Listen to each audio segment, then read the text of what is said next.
La transition stimule le flux créatif des gens ordinaires pour se rassembler au-delà de leurs différences, pour utiliser au mieux leurs ressources, leurs énergies, leurs esprits. Il ne s'agit pas de changer les comportements, mais de mettre en place des structures qui sont là quand on en a besoin. Quand on en ressent le besoin, elles sont là. Pour moi, la transition, c'est aller vers une économie où tout le monde a une place, une valeur et un but. Ce but concerne l'environnement, mais aussi les gens. Pour moi, la transition, c'est s'engager davantage dans ton quartier, construire ton quartier et aider ton quartier. Le quartier est important pour tout le monde, donc tout le monde a quelque chose à offrir. J'aime ce côté inclusif. Pour moi, la transition, c'est ça.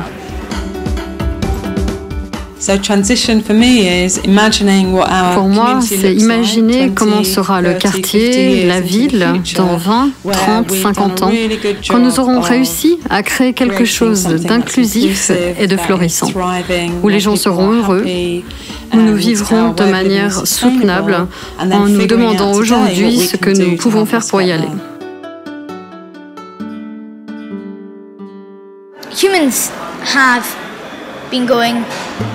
Les humains se sont dit, c'est quoi ce truc qu'on vient de trouver? Le pétrole. Oh, mais ça peut être utile. Alors ils se sont mis à l'utiliser davantage. Et puis, oh, c'est vraiment utile. Alors ils l'ont utilisé de plus en plus. Et ils augmentent leur niveau d'utilisation du pétrole. Et pendant ce temps, les réserves de pétrole diminuent rapidement. Et ça cause un grand problème. Et tous les gaz à effet de serre, comme le CO2, montent dans l'atmosphère. Ils emprisonnent la chaleur du soleil, la gardent, l'empêchent de ressortir, la renvoient à l'intérieur et ça réchauffe la Terre. C'est ce qui provoquera un climat instable. La température augmente, les pôles se mettent à fondre et le niveau de la mer monte.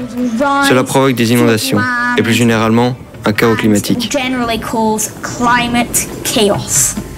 Le pic pétrolier est aussi lié à un autre problème, la crise économique.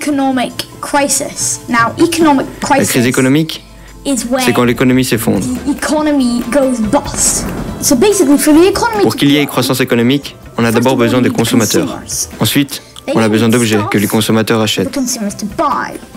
Les objets sont produits par les usines.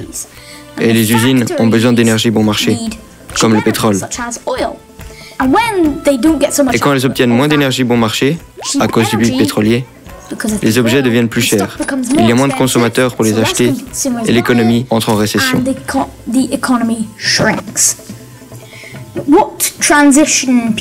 Ce que les gens de la transition veulent pour nous, c'est une économie soutenable, plutôt qu'une économie qui gonfle et se dégonfle pour un rien.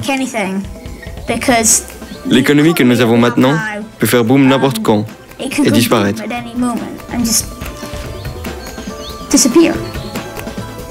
Alors que si nous avons une économie soutenable, elle restera.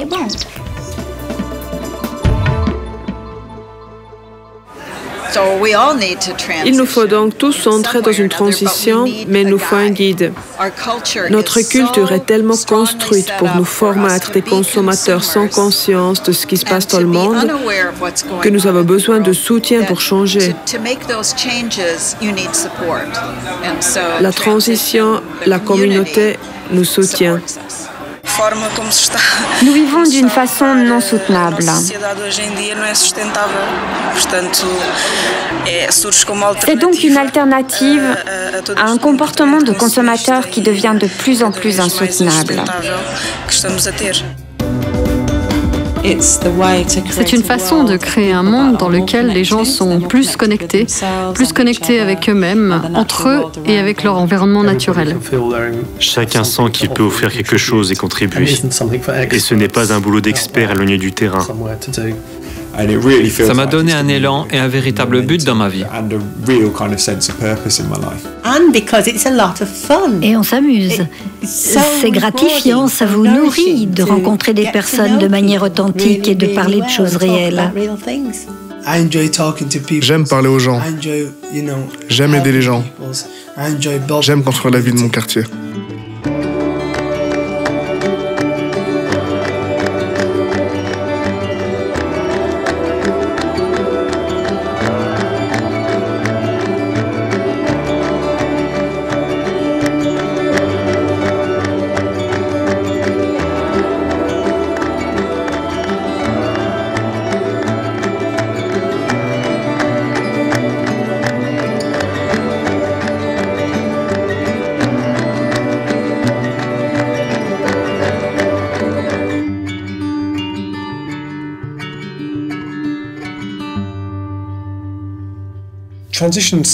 La transition commence avec un groupe de gens qui se rencontrent, et ces gens peuvent venir d'horizons très différents.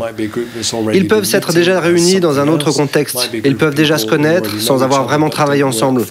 Ils peuvent se rencontrer au café ou lors d'un événement et se dire « Pourquoi on ne démarrerait pas la transition ?» Mais cette réunion initiale de gens, cette formation d'un groupe, est la graine de tout le processus.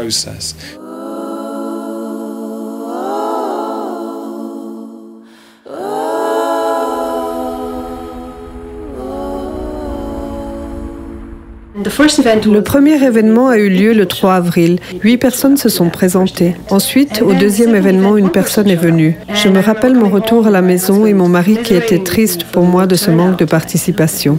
Je l'ai regardé, j'ai dit, tu as tort. Les gens qui sont venus étaient les bonnes personnes. Et dans la transition, on a l'habitude de dire, tous ceux qui viennent sont les bonnes personnes. J'étais très sceptique là-dessus. Et je dois dire que c'est vrai, ça s'est avéré vrai.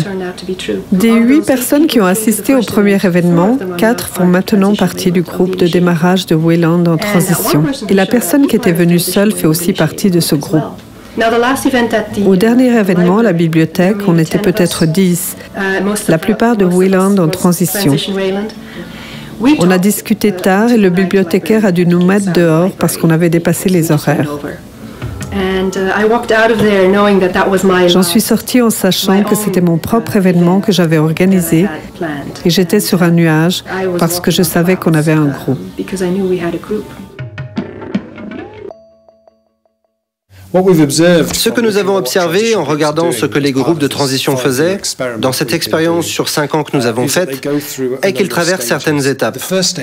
La première étape, que nous appelons démarrage, est créative et ludique. On projette des films, on colle des affiches, on organise des événements, on fait de la conscientisation. On commence à poser les fondations de ce qui deviendra l'initiative de transition. Mais à cette étape, on ne peut pas l'appeler machin en transition.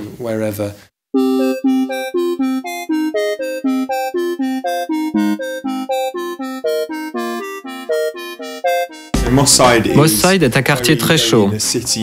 Il est très peuplé, très multiculturel. Et il a la terrible réputation d'être le Bronx britannique. Et parce qu'il a une telle densité de population, on peut parcourir rapidement une rangée de maisons en porte-à-porte. Quand quelqu'un n'est pas là, on peut continuer. Je travaillais pour une société de fenêtres à double vitrage en porte-à-porte. J'ai aussi travaillé pour une compagnie d'énergie. Ça m'a donné l'habitude du porte-à-porte et j'ai pensé, je sais que je peux faire du porte-à-porte, convaincre les gens et faire bonne impression. Je crois dans la transition bien plus que dans ces autres choses, ce qui a augmenté ma confiance et m'a fait penser, en fait, je peux aussi faire un bon boulot de porte-à-porte pour la transition. Je pense qu'on obtient une réponse très différente en porte-à-porte qu'avec n'importe quel autre type d'action de conscientisation. C'est une question de nombre. La plupart des gens ne sont pas intéressés, mais il faut juste continuer à démarcher. Quel est le meilleur moment pour vous rencontrer? D'accord, je prends note. Un de nos membres les plus actifs, Ali Mohamed, que j'ai rencontré par le porte-à-porte, ne s'était jusque-là engagé dans aucune action écolo. La première fois que j'ai rencontré Joël, je n'ai pas pensé ce qu'il fait est bien. Mais j'étais ouvert à lui et j'écoutais ce qu'il disait. Surtout quand il a dit Moss Side. J'ai senti que ça parlait de notre quartier. Alors j'ai commencé à écouter à partir de là. Le porte-à-porte me semblait un bon moyen de toucher de nouvelles personnes jamais engagées dans une action environnementale avant. C'est une bonne chose de bien connaître ses voisins, parce que si quelque chose vous arrive, votre voisin peut vous aider. Avec le porte-à-porte aussi, on construit cette relation avec notre quartier. Et si on construit cette relation, cela signifie que notre quartier est bien protégé, que les gens se connaissent et peuvent s'entraider.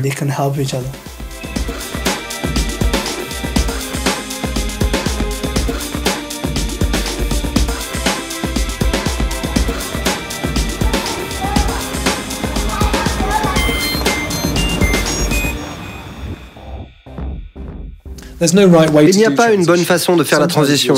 Parfois, on commence avec un groupe de pilotage et l'une des premières choses qu'il fait est de démarrer un programme de conscientisation. Il fait des dépliants, des affiches, projette des films, etc. Une autre approche, c'est qu'un petit nombre de personnes, parfois une seule, commence un programme de conscientisation, sort, projette des films, se lie à d'autres organisations. Il fait ce genre de choses. Ensuite, le groupe de pilotage émerge de ce programme de conscientisation. Aucune n'est meilleure que l'autre. C'est selon ce qui semble le plus adapté à votre lieu.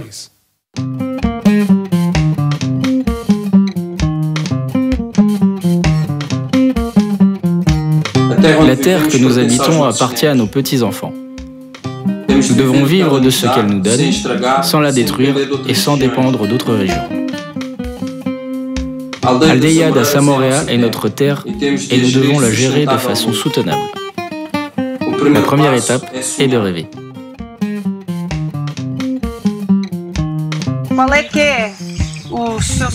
Quel est votre rêve pour le village? Et quel est votre village de rêve? Le village n'est pas petit, mais il est presque vide. Les vieux meurent. Les jeunes vont faire leur vie ailleurs. Le village, c'est une demi-douzaine d'anciens, c'est tout. Mon idée, c'est qu'on aurait de bonnes relations avec chacun. C'est ce qui nous manque. Bien s'entendre entre nous. Et s'entraider comme on peut. Mon rêve, vous savez ce que c'est? Avoir un lieu où le médecin puisse aller. Bientôt, je ne pourrai plus monter là-haut. C'était mon rêve. Avoir plus de choses pour les enfants, comme un parc ou un terrain de jeu.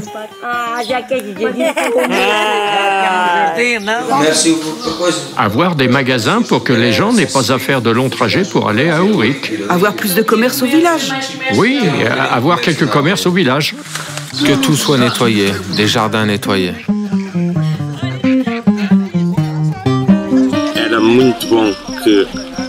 Ce serait bien si seulement quelques-uns des rêves du village se réalisaient. Ce serait très bien. Parce que le village a vraiment besoin d'être plus dynamique et soutenable. Quelque chose dont il a profondément besoin.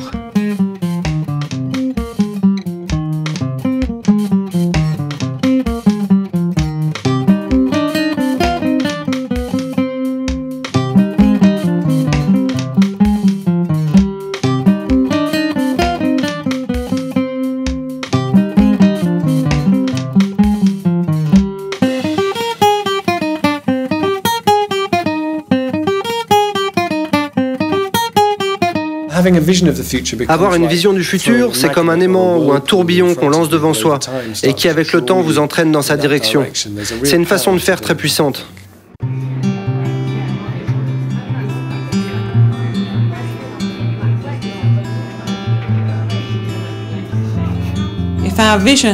Si notre vision, c'est d'avoir des quartiers épanouis, où les gens se sentent inclus, où ils se sentent bien, il faut que les éléments de base de nos systèmes vivants œuvrent vers ça. Mais le plus gros voyage, je crois, la plus grande transition à faire, c'est à l'intérieur. Comprendre comment créer du bien-être chez les gens, car le tout n'est pas d'avoir plein de choses. On a besoin d'une culture qui aide les gens à se sentir bien. Il s'agit de ce qui se passe en nous, consciemment ou inconsciemment, et qu'il faut commencer à sentir. Sentir comment les choses qui se passent en nous affectent notre façon d'être avec les autres et notre façon d'agir avec le monde. C'est une sorte d'exploration. Un être humain, comment ça marche à l'intérieur? Dans notre monde, nous avons tout fondé sur la compétition, sur le désir d'acquérir le plus de choses possible, le désir d'être à la hauteur de ceux qui ont plus que nous. Et si nous voyons souvent l'autre, celui qui n'est pas comme nous, comme une menace, tout ça vient d'un état de conscience. Ça se passe à l'intérieur de nous. Tant que nous ne prendrons pas pleinement conscience et responsabilité pour travailler dessus d'une façon ou d'une autre, ça continuera à se manifester dans le monde.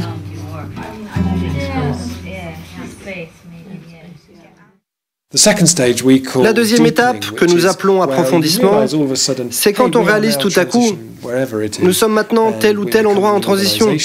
Nous devenons une organisation qu'il faut rendre un peu plus structurée et formelle. C'est très différent de la phase initiale. On se sent devenir une organisation.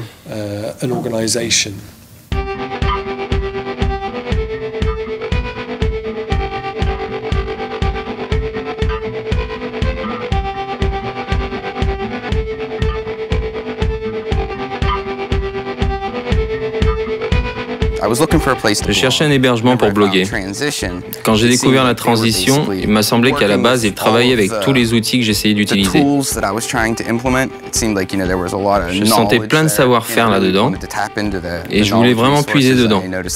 J'ai remarqué qu'il y avait des trucs sur la permaculture, c'est quelque chose qui m'intéressait et que j'avais envie d'intégrer dans les zones urbaines. La transition, c'était comme la combinaison de tous mes intérêts. Le tout sur un même site web. C'est plutôt dur de trouver d'autres gens comme ça. Je pensais que le jardinage, ça n'intéressait personne de mon âge. Et Pittsburgh en transition, le site et tout ce qui va avec, me montraient qu'il y a là des gens qui jardinent. Autrefois, c'était vu comme un passe-temps de filles. Maintenant, je peux écouter du heavy metal, m'habiller comme un punk et quand même jardiner tout en restant cool. Nous sommes à Wilkinsburg, Pennsylvanie, un faubourg de Pittsburgh, un endroit sinistré. La première chose que nous faisons le matin, c'est vérifier les maisons abandonnées pour être sûr qu'elles ne sont pas squattées, qu'on puisse y travailler en sécurité. On va s'occuper de la maison jaune. 20% des lots y sont condamnés ou abandonnés.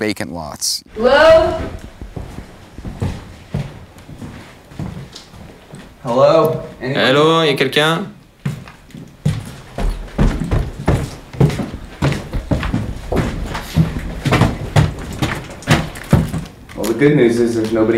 Bonne nouvelle, y a personne. Voilà la ferme urbaine de Whitney Avenue.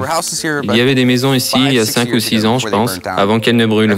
Presque tout ce qu'on cultive ici, on le distribue gratuitement ou on le donne à la banque alimentaire. Les gens du voisinage savent aussi qu'ils sont les bienvenus pour ramasser des fruits et des légumes quand ils en ont envie. Quand Chris et Carly sont arrivés à Whitney Avenue, c'était surtout des maisons vides, des vieux terrains abandonnés. Ils ont embelli toute la rue, à eux tout seuls. Et les gens commençaient à apprécier ce qu'ils mangeaient.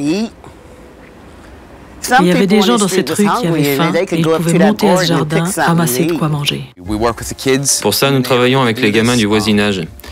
À la base, nous avions toute une troupe de gamins qui avaient pas mal d'ennuis avec la justice et avaient besoin qu'on les occupe.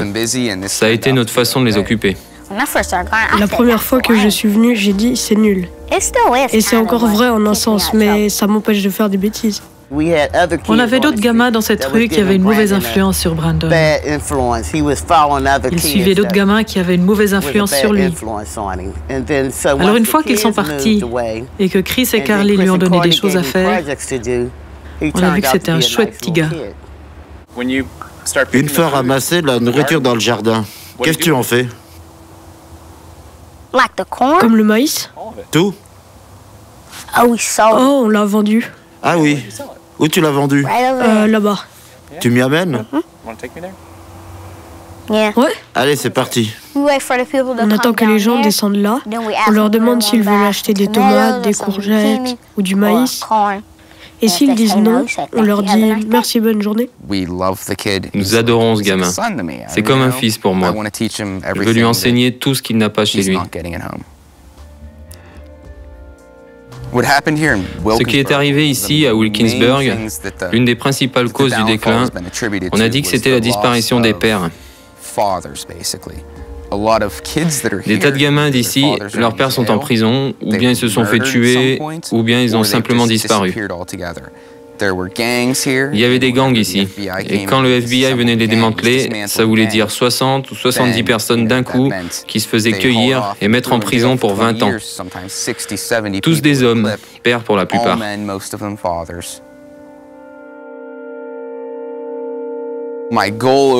Mon but à terme, ce serait de créer davantage de jardins de ce type autour de Wilkinsburg, pour que les gens puissent se nourrir. Ce que je fais là, on pourrait l'imiter dans toutes les rues de Wilkinsburg. Chaque rue a au moins un terrain où une maison a été démolie. C'est ridiculement simple. Chaque petit quartier à Wilkinsburg devrait avoir un petit jardin. En un sens, je crois que je leur montre la soutenabilité. Mais je pense que peu de gens dans cette rue auraient pu vous dire ce qu'est la soutenabilité il y a 2 ans. Ça a changé le quartier au point que tout le monde à Wilkinsburg envie notre petite rue. Tout le monde veut venir à Whitney Avenue. C'est la meilleure de Wilkinsburg. Je pleure. Vous m'avez fait pleurer. Ça me fait sentir fière de moi. Parce que quand ma famille vient ici, je me sens fière de l'endroit où je vis. Et ça m'a transformée.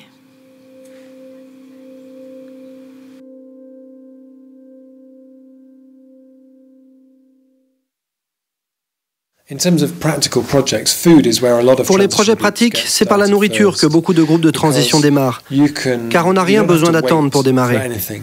Pas besoin d'autorisation, pas besoin de financement. Installer une éolienne en bordure de votre ville, ça pourra prendre 5 ou 6 ans. Vous pouvez lancer des jardins partagés, des cultures de fruits et légumes, des cultures sur les bords de la fenêtre. Ça peut démarrer vraiment très vite. Alors on s'aperçoit toujours que les projets d'alimentation locale sont les premières choses que font les initiatives de transition. Et les premières choses qui prennent bien.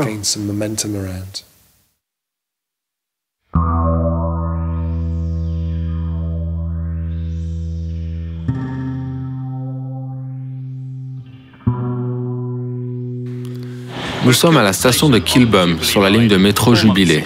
Il y a 4 mois, ces carrés de terre étaient vides. Ça nous a donné l'idée de demander au métro, pourrions-nous planter quelque chose ici? Nous tenions à ce que ce soit des fruits et légumes pour montrer aux gens comme c'est facile d'en planter n'importe où. C'est sans doute le seul quai de métro à Londres où poussent des fruits et des légumes, et même un pommier. Ce terrain est idéalement situé. 12 000 personnes y passent chaque jour. Ça nous plaît beaucoup l'idée qu'un passager descendant du train puisse cueillir une fraise ou une tomate et la savourer en rentrant chez lui. C'est fantastique. Nous sommes allés à la régie des transports demander si nous pourrions cultiver là des fruits et des légumes. Leur première réaction a été un peu nerveuse. Des fruits et des légumes, non, mais des fleurs, très volontiers. Ainsi, notre première tentative était un peu décourageante. Quand nous sommes allés à une réunion avec eux, ils ont présenté l'idée du métro florissant et ils ont dit « Nous serions ravis que vous preniez part à notre compétition, le métro florissant ». Et quand nous avons parcouru la liste des rubriques pour voir laquelle pourrait nous convenir, ils ont eu l'air très surpris d'y voir une rubrique « Cultivez vos propres fruits et légumes ». Nous leur avons dit « Voilà, celle qui nous plairait. Nous avons un pommier et quelques graines de légumes ». Ils ne savaient même pas qu'ils avaient le droit de cultiver des fruits et des légumes sur leur quai. La persévérance, ça paye, parce que quelquefois, comme pour beaucoup de choses, ça dépend sur qui on tombe. Certains n'ont pas trop envie de prendre de risques, mais d'autres sont très excités par l'idée. Alors ça dépend de la personne sur qui vous tombez, quelle que soit l'organisation. Ça fait voir l'endroit autrement. Ça fait 10 ans que je vis ici, alors voir le coin sous un jour tout différent, c'est la première fois que je fais quelque chose qui me relie aux gens du coin. C'est très excitant.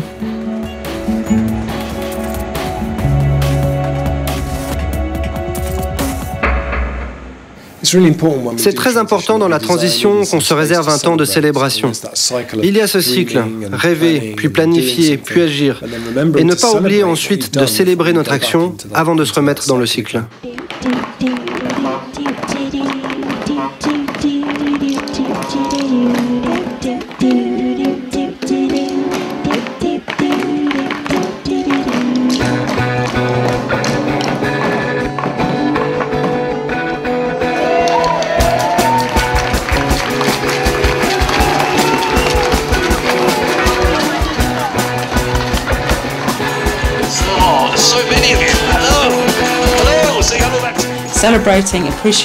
Célébrer, apprécier tout ça, cette communication positive nous aide en tant qu'être humain à nous sentir régénérés et bien dans notre peau. Là où on donne de l'espace pour célébrer les réalisations des autres, pour apprécier les qualités que nous voyons chez les autres, les gens construisent une confiance commune et ils apprécient d'être ensemble. Alors que si nous sommes constamment sous pression et que nous ne laissons pas ce temps-là, en voulant tout de suite passer à la chose suivante, c'est la recette idéale pour s'épuiser très vite.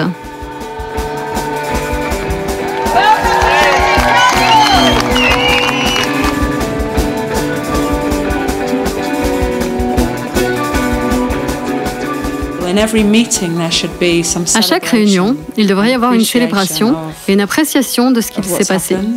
Il faut des événements où l'on célèbre très consciemment ce qu'on a fait.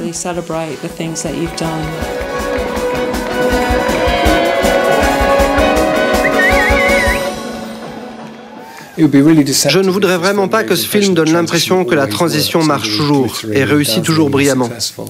Il peut arriver que les projets individuels, diverses initiatives ou l'organisation entière se brisent douloureusement en morceaux ou bien tombent en panne sèche.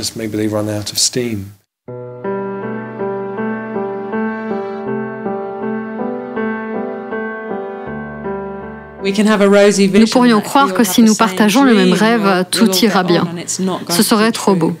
Des différences et des conflits se présenteront toujours dans nos groupes. Très honnêtement, ça a été horrible. Je n'entrerai pas dans tous les détails, car certains sont du domaine privé. Mais ça s'est terminé de façon absolument horrible.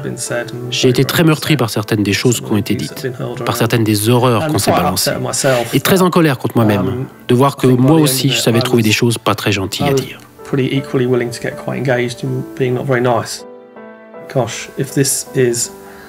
Mince, si c'est ça les gens qui se regroupent pour essayer de sauver le monde, enlevez-moi de cette planète. Je peux plus y rester, c'est sans espoir.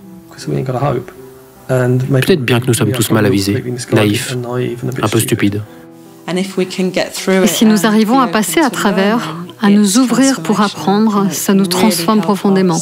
Ça peut vraiment nous aider à faire mieux pour la prochaine fois. Ce que nous avons appris quand un groupe naît, c'est que la chose la plus importante, au-delà de sauver la planète, quoi d'autre, le pic pétrolier, c'est que les gens s'efforcent de s'écouter, de respecter le point de vue de l'autre.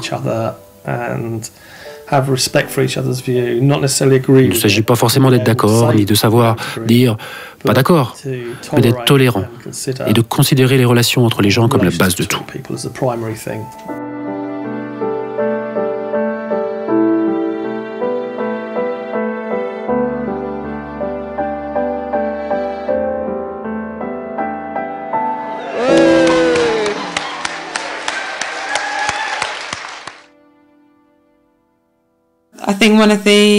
Une des façons dont la transition intérieure peut aider les gens consiste à proposer des structures de soutien, à leur permettre de parler de la responsabilité qu'ils portent dans ce travail de transition.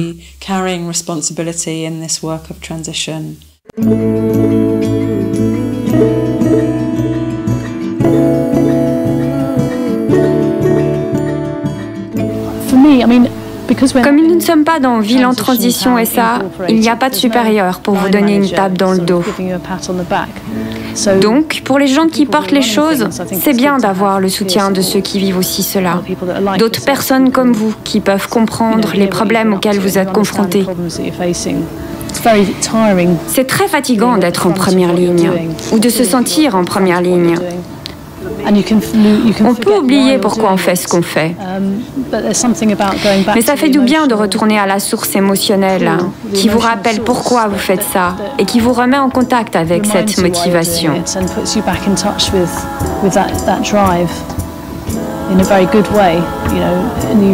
Vous retrouvez le plaisir de faire les choses au lieu de faire le travail à la chaîne. Je pense que c'est absolument fondamental. La transition appelle chacun de nous à prendre un certain niveau de responsabilité.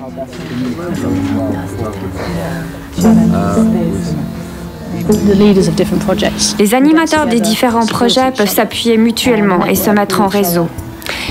Et peut-être même apprendre des choses à rapporter dans leur propre groupe. Il y a quelque chose d'un peu magique qui me reconnecte au pourquoi de mon engagement. Et maintenant, je sens que j'ai un réseau de soutien vraiment fort. C'est devenu beaucoup plus que ce que j'imaginais au départ.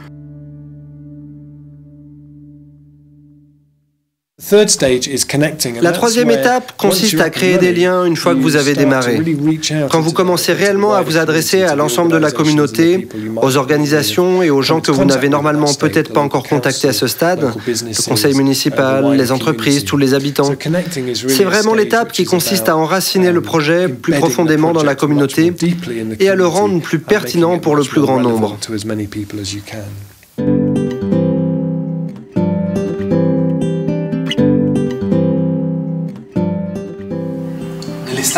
J'ai tenu ma première conférence sur la transition à Monteveglio à l'été 2008.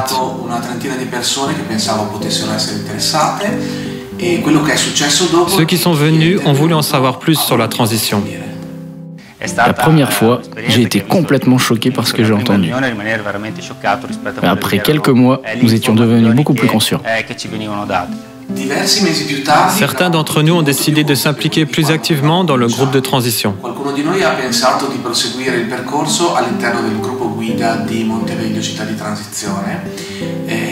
D'autres, comme Umberto et Daniel, ont décidé de se présenter aux élections municipales.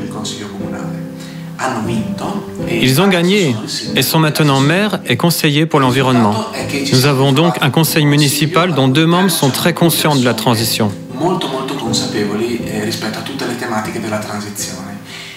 Et d'autres avec une vision claire des défis à venir. Comment l'administration d'une ville de 5000 personnes peut-elle faire face à la crise de la croissance illimitée, la fin du pétrole et proposer une politique?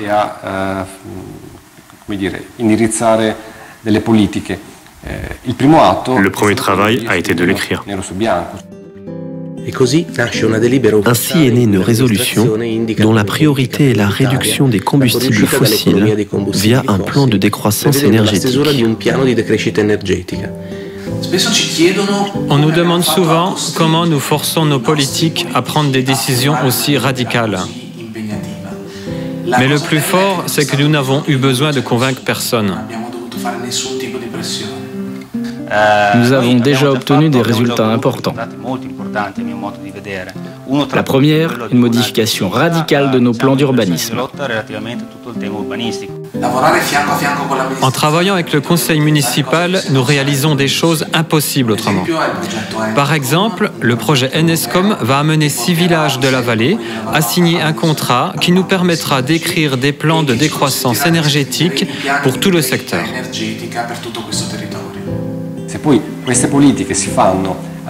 Quand de telles politiques s'appuient sur un raisonnement solide, elles augmentent la résilience et nous aident à quitter l'économie basée sur le pétrole.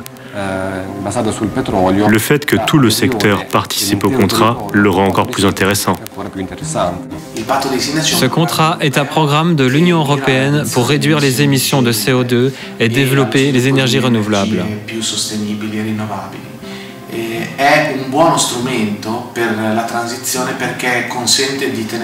C'est un bon outil pour la transition, car il maintient l'attention des citoyens et des administrateurs. À Monteveglio, il se produit les mêmes choses que dans d'autres villes en transition, mais impliquer les institutions locales accélère le processus.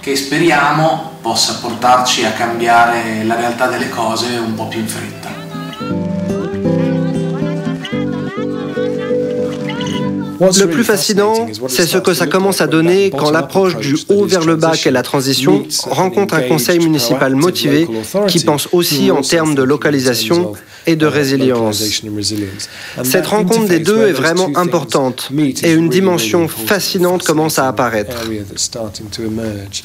De quelle manière un conseil peut-il soutenir le processus plutôt que de le piloter? Comment intègre-t-il dans ce qu'il fait la conscience du pic pétrolier et la nécessité de bâtir la résilience? Et à quoi ressemblent ces deux choses quand elles se rencontrent?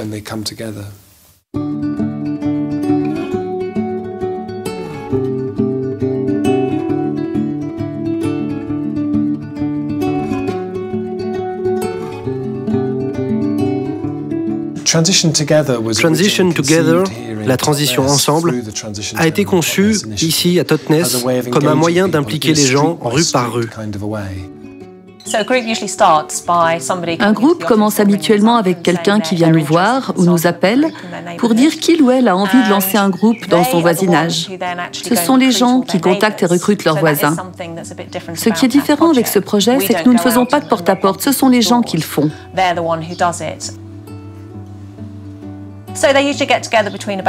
Ils réunissent en général entre 6 et 10 voisins. Il y a en tout 7 réunions. Nous animons la première des 7 réunions pour les aider à se mettre sur la bonne voie et pour planifier leurs futures réunions. La seconde réunion se concentre sur les consommations d'énergie domestique. Il y a 10 à 12 actions pratiques qu'ils peuvent choisir et qui ne coûtent pas beaucoup d'argent. Nous recherchons des actions qui ne coûtent rien ou très peu. À la fin de la réunion, ils écrivent un petit plan d'action. Chaque personne choisit 2 ou 3 actions qu'elle va faire ou essayer de faire avant la prochaine rencontre. Nous avons pu mettre beaucoup de choses en pratique pour économiser l'énergie et mieux utiliser les ressources de la planète sans avoir à en souffrir, et c'est la clé. C'était même amusant à faire. Parce qu'on envisage les choses rue par rue, les gens peuvent se mettre à en imaginer les conséquences et commencer à imaginer à quoi ressemblera à une petite échelle un monde post-pic pétrolier économe en carbone. Ce n'est pas comment imaginer le monde complètement transformé, mais comment imaginer notre petit morceau de monde, comment l'imaginer transformé et refait. Cela semble plus digeste. Cela fait une grande différence d'appliquer ce que nous avons lu et discuté dans les groupes. Ça nous a plus fait réfléchir sur notre façon d'être que sur nos actes. Être plus à l'écoute, plus conscient de ce que nous faisons de nos vies concernant l'énergie et son gaspillage éventuel. Faire de notre mieux. Je crois que les bénéfices à long terme du travail de groupe en particulier concernent la cohésion sociale. C'est un tas de gens avec qui j'aurais normalement rien à faire et nous voilà rassemblés. Nous sommes un joli mélange de gens. Mais nous avons tous cette idée en commun qui nous tient notre groupe et tient nos réunions. Cela a vraiment apporté un sens de la communauté dans la rue.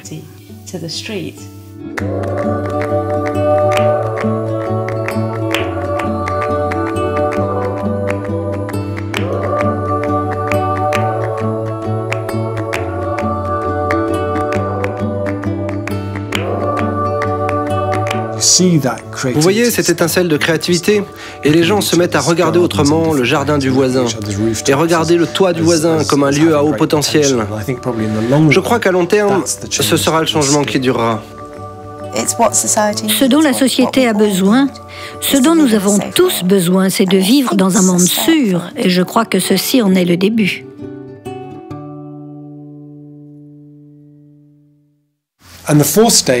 La quatrième étape consiste à construire. On commence à penser stratégiquement à la localisation dans notre région. C'est l'étape où l'on commence à créer des sociétés d'énergie, des monnaies locales, des entreprises sociales. C'est quand on passe d'un tas d'idées à une contribution concrète à la création d'une infrastructure locale.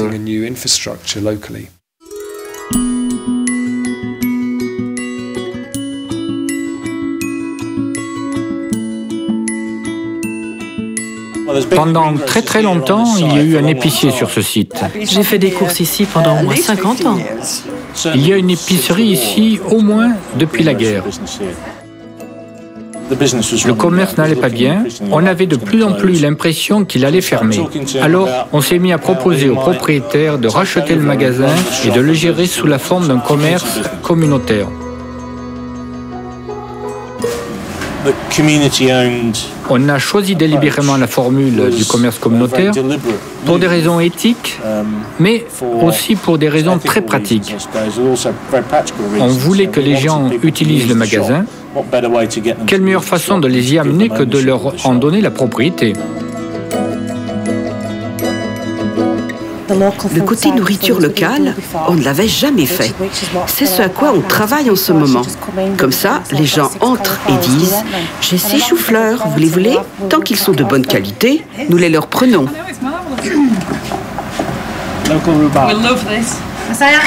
J'ai même des clients qui entrent dans la boutique et demandent spécifiquement de la rhubarbe d'Eagle. Ça fait partie du triangle des rhubarbes. Nous voulons encourager les gens à en cultiver plus.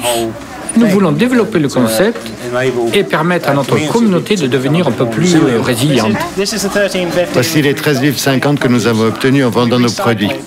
Nous les recyclons dans le magasin. Et je m'attends à dépenser plus, comme d'habitude. Nous avons ajouté beaucoup de valeur à la communauté. Nous avons créé des emplois, permis à plus de gens de faire leurs courses sur place. Nous avons amélioré le commerce d'autres détaillants du coin en étant ici, parce que plus de gens font leurs courses sur place plutôt que de rouler jusqu'au supermarché, et ainsi, ils dépensent plus d'argent dans d'autres magasins autour du nôtre, et c'est bien. Je suis vraiment content que ça ait si bien réussi. Ce n'était pas gagné d'avance, je suis sûr que ça aurait pu se passer autrement. Depuis le début, on a aussi fait le pain, qui est quelque chose de très particulier. C'est vraiment un enchantement. Les deux commerces sont maintenant des coopératives. La boulangerie est une coopérative de travailleurs, alors que nous sommes une coopérative de consommateurs. Dans une coopérative de travailleurs, on est plus relié aux gens avec qui on travaille. J'ai eu des collègues pendant toute ma vie active, mais ce n'est pas pareil. C'est un niveau de connexion différent.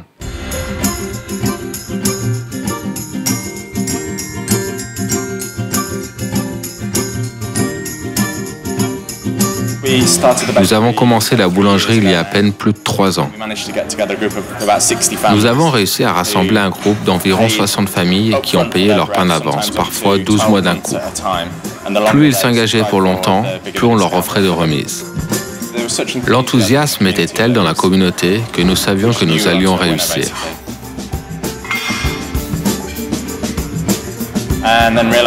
On a alors réalisé qu'on n'aurait pas assez de place dans notre placard de 15 mètres carrés. On s'est dit que cette fois, on devait faire le grand saut et chercher nos propres locaux. Mais on n'avait toujours pas de capital pour le faire. Alors on a dû se demander comment on allait financer ça.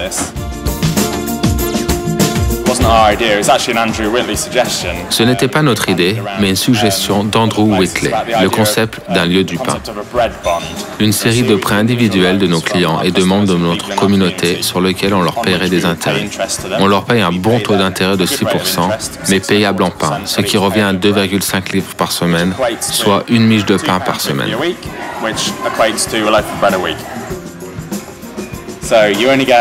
On n'obtient que des gens s'engagent pour ce lieu et ce commerce. Et c'est en fait un très bon marché pour nous et un très bon taux de retour pour eux. On ne peut obtenir nulle part un meilleur taux sur ce genre de petit investissement dans une banque ordinaire. Se reconnecter à la nourriture est une métaphore fantastique de la reconnexion avec tout le reste dans votre vie.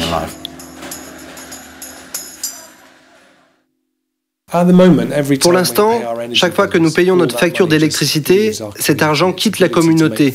Son potentiel pour susciter des choses, susciter la transition, est perdu. C'est formidable de voir de nombreuses communautés créer leur propre société d'énergie, de telle façon que l'énergie est générée, mais bénéficie à la communauté en lui ramenant l'argent. Nous sommes la première centrale solaire en propriété communautaire du pays, de Grande-Bretagne. Nous en sommes très fiers. Le terme centrale solaire est un peu pompeux pour une installation photovoltaïque de 98 kW. Nous avons calculé que cela suffirait pour environ 40 maisons au niveau de consommation actuelle. Nous ne pourrons pas alimenter Lewis par des panneaux solaires. Mais il y a beaucoup d'autres façons de le faire. Ça a l'avantage d'être facile, rapide, bon marché, instantané et d'un aménagement sans problème. Nous avons proposé à la brasserie Harvey's de nous louer leur toit. Ils ont répondu « d'accord, en principe, à condition que tout soit légal ». Le lancement du projet a eu lieu en ville. Nous avons beaucoup communiqué, notamment dans la presse locale, pour que tout le monde soit au courant. Nous avons commencé à recevoir des fonds. Des chèques et des formulaires nous sont parvenus. Et il n'aura pas fallu longtemps, 3 semaines je crois, pour recevoir largement de quoi financer l'installation.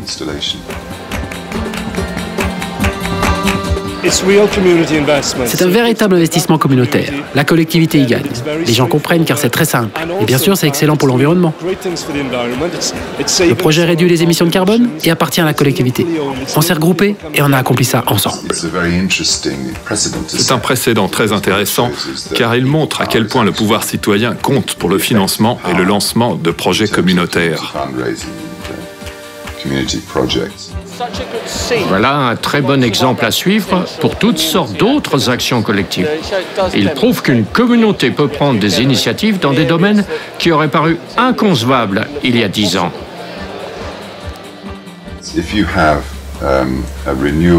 Dès lors qu'il s'agit d'énergie renouvelable, le gouvernement fournit une aide financière pour chaque kilowattheure d'électricité produite.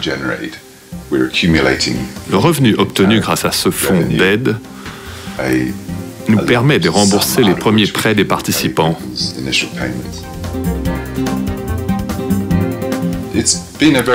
Mais ce processus est très difficile pour nous. Je suis compositeur, ni homme d'affaires, ni financier. Il m'a donc fallu apprendre énormément et très vite, comme les autres.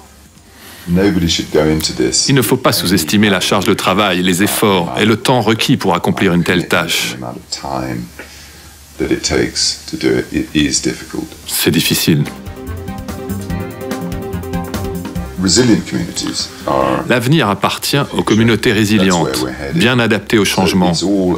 Il est donc vital de mettre en place des structures locales aptes à répondre aux besoins collectifs.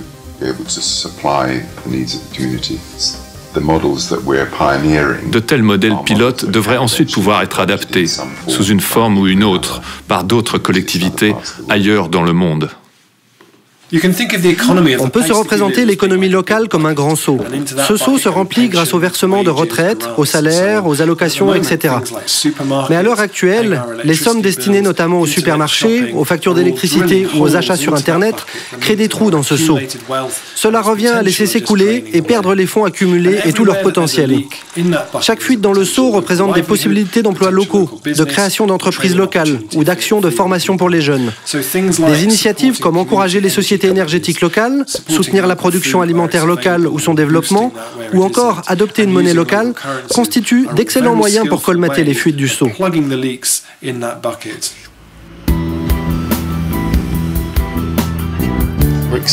Sur le plan de la diversité culturelle, Brixton n'a pas son égal en Grande-Bretagne. On y trouve toutes les nationalités possibles. En 2009, nous avons lancé la livre de Brixton. À l'heure actuelle, quelques 200 commerces l'acceptent officiellement. Ce soir, nous inaugurons la livre électronique. Nous sommes les premiers en Grande-Bretagne à adopter une monnaie électronique. N'est-ce pas formidable ?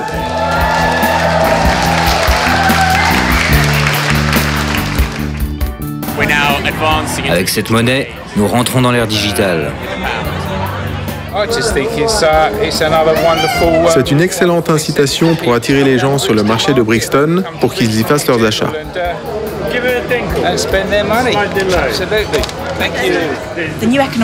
La nouvelle fondation économique, un organisme néerlandais appelé Coin, et le réseau de transition ont mis au point le logiciel dont dépend ce type de monnaie électronique.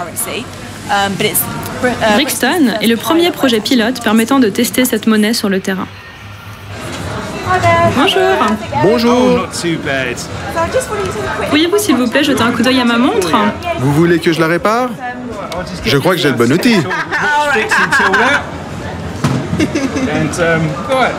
Bon, je regarde. Pas de problème. Vous avez besoin d'une nouvelle pile.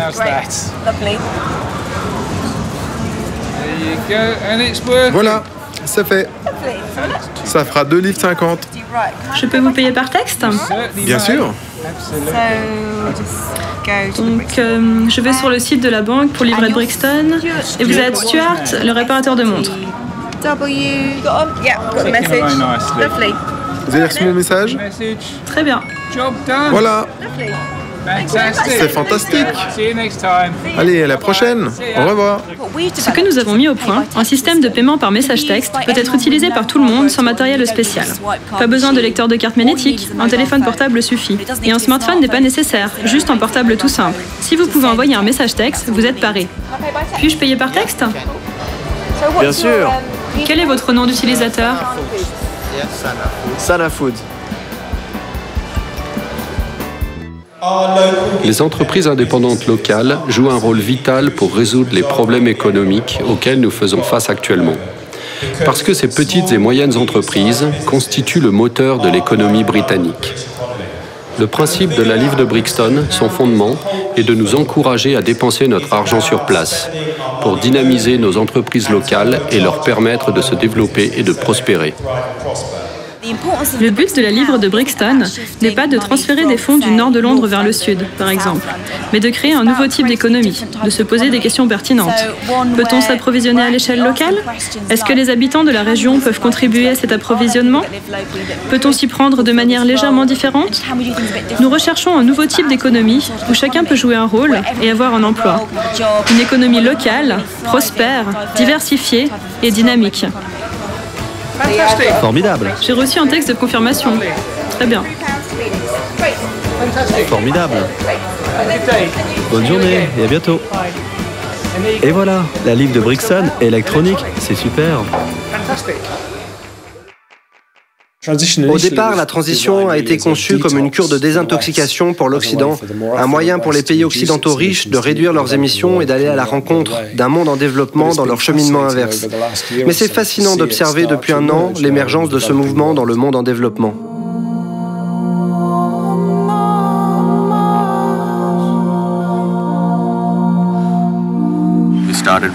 Nous avons commencé avec le village que nous habitons, Kotakarai.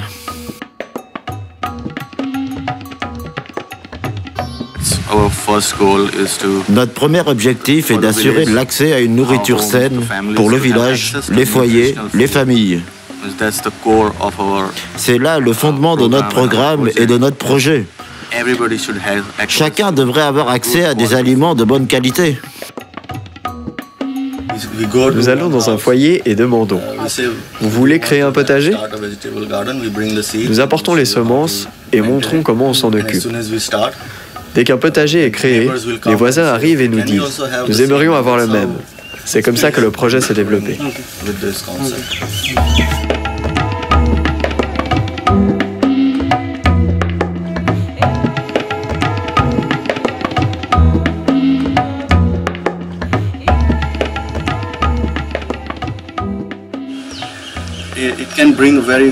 Dans l'Inde rurale, on peut obtenir des résultats très positifs.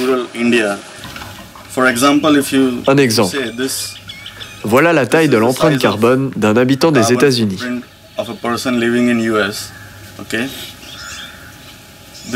Voici celle d'un habitant de l'Inde.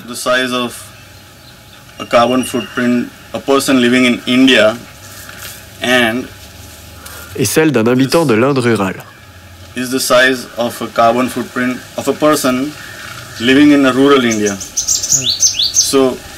On n'a donc pas à accomplir tous ces efforts de réduction. On est déjà à bon port. Il nous suffit d'adopter des modèles où la plupart des pratiques sont écologiques et fondées sur de l'énergie renouvelable. Elles permettent aux villageois de l'Inde rurale de rester dans leur village en stoppant les migrations.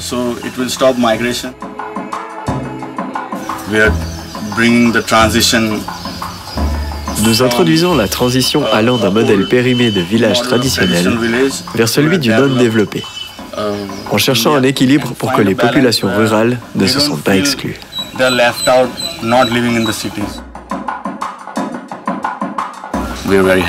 Nous nous réjouissons de voir des villageois souriants. Ils nous accueillent chaleureusement dans leur foyer et dans leur cœur.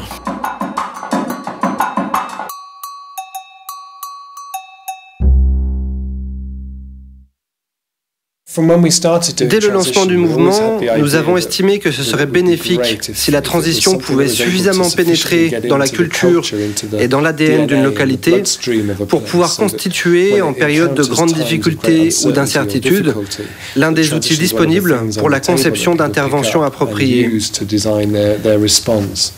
Il est donc vraiment intéressant d'observer, depuis 1 an ou 2, des localités en prise à des difficultés énormes où la transition est devenue un élément intégral et instinctuel des interventions communautaires.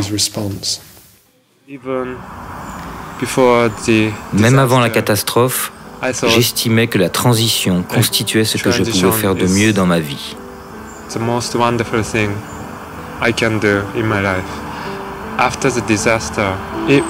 Après la catastrophe, c'est devenu encore plus évident.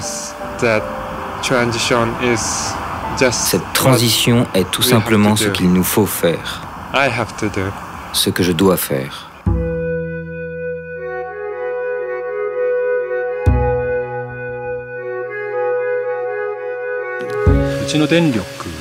La société productrice d'électricité, Fujino, compte environ 80 à 90 membres.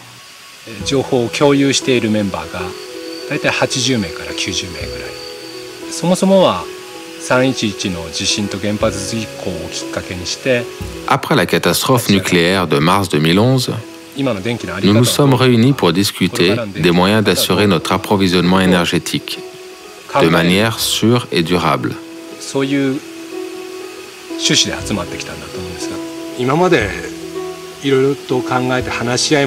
Nous avions déjà tenu des réunions et discuté de nos projets, mais nous n'étions pas prêts à passer à l'action.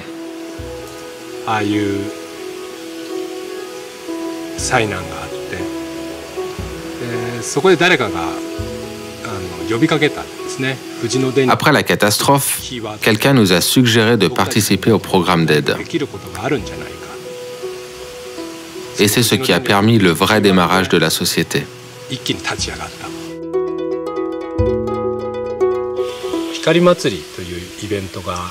Le Festival des Lumières a été un catalyseur pour établir un plan d'action spécifique. En cette 8e année du festival, nous avons décidé que toute l'électricité requise proviendrait de sources renouvelables.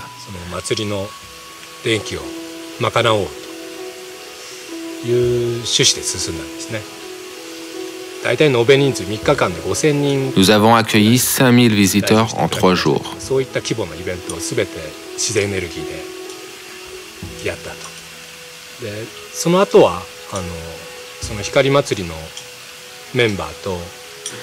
Après le succès du festival, des adhérents décidèrent d'intervenir à Tohoku, lieu de la catastrophe. Et nous avons donc fourni de l'électricité à cette région.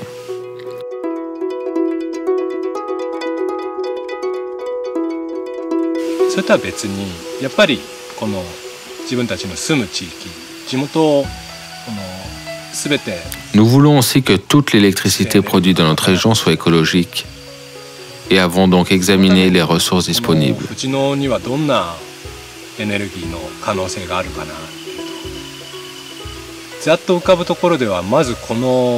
À Fujino, il s'agit d'abord de forêts et de production d'énergie hydroélectrique à petite échelle. Nous disposons de cours d'eau puissants dans les vallées.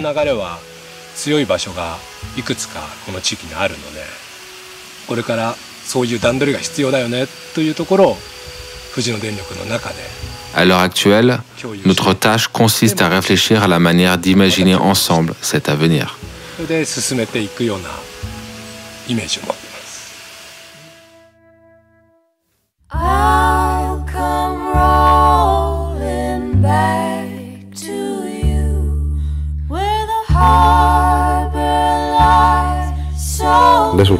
La ville de Littletown où j'habitais en Nouvelle-Zélande a récemment été frappée par un séisme de grande ampleur. Le retour dans ma ville a été bouleversant. La ville a été en grande partie détruite. Pourtant, au sein de ce désastre, le véritable cœur de la communauté a été révélé, avec toute la bonté et la générosité de ses habitants.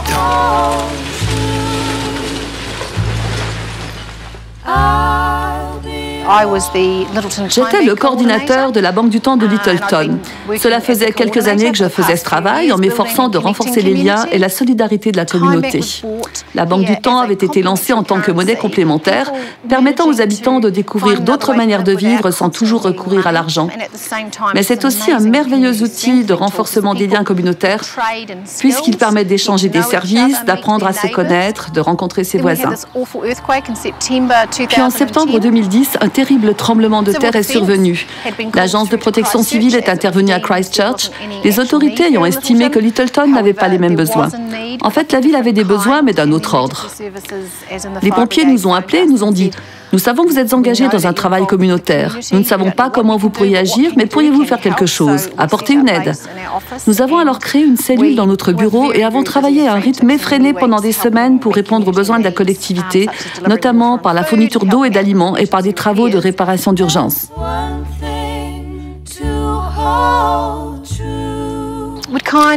Nous commencions à respirer lorsque le tremblement de terre de février est survenu, bien différent du premier. Tout a été plus rapide cette fois, et bien pire. Tous les bâtiments se sont effondrés. C'est comme si septembre avait constitué un simple entraînement.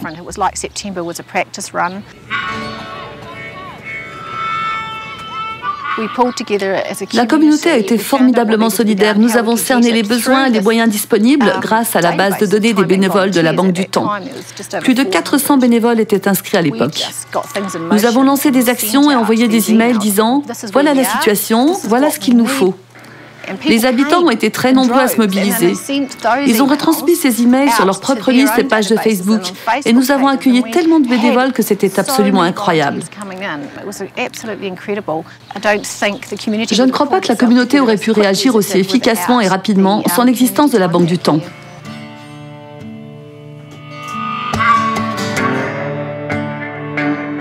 Cela s'adresse à tous ceux qui ont perdu quelque chose mais se sont retrouvés. Car le vrai cœur d'une collectivité, c'est son peuple.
Remember when we had no money in our pockets? We made gains from the things that we already had. We ran outside and climbed trees and made camps. We made up songs from the tunes in our heads. Turn the lights out. Turn the lights out. I wanna see the stars. I wanna see the stars. I wanna see the stars. Do